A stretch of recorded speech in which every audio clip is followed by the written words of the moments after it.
এমপিওভুক্ত শিক্ষকদের বদলি আবেদন শুরু নিয়ে যা জানা গেল। এমপিওভুক্ত বদলিযোগ্য শিক্ষক কর্মচারীদের তথ্য সংগ্রহ মাঠ পর্যায় থেকে চলতি মাসে শুরু হতে পারে বলে জানিয়েছে মাধ্যমিক ও উচ্চশিক্ষা অধিদপ্তর মাউসি। তথ্য সংগ্রহ শেষে বদলির জন্য অনলাইনে আবেদন গ্রহণ শুরু হবে। তবে শিক্ষক কর্মচারীদের বদলি সফটওয়্যার এখনও পুরোপুরি প্রস্তুত না হওয়ায় এখন মাঠ পর্যায় থেকে তথ্য সংগ্রহ শুরু হবে। এর মধ্যে সফটওয়্যার প্রস্তুত হলে অনলাইনে আবেদন গ্রহণ শুরু হবে। রোববার ২৯ মার্চ মাধ্যমিক ও উচ্চশিক্ষা অধিদপ্তরের একটি সূত্র জানিয়েছে, টেলিটক বাংলাদেশ লিমিটেডকে বদলি সফটওয়্যার প্রস্তুত করতে বলা হয়েছে। আশা করি এপ্রিলের প্রথম সপ্তাহের মধ্যে সফটওয়্যার প্রস্তুত হবে।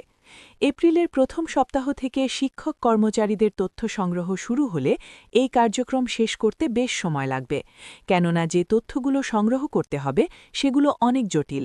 খুব সহজে এসব তথ্য সংগ্রহ করা যাবে না, ফলে এপ্রিলে বদলির জন্য আবেদন গ্রহণ শুরুর সম্ভাবনা কম।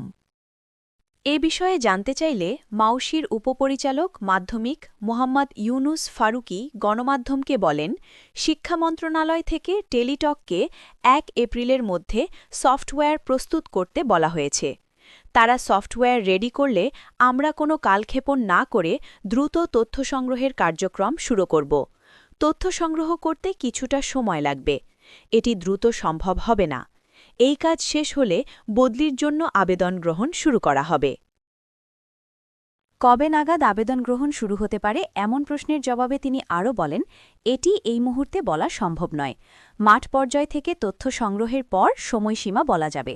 তবে নাম অপ্রকাশিত রাখার শর্তে মাউসির আরেক কর্মকর্তা বলেন, মে মাসে বদলির জন্য আবেদন গ্রহণ প্রক্রিয়া শুরু হতে পারে।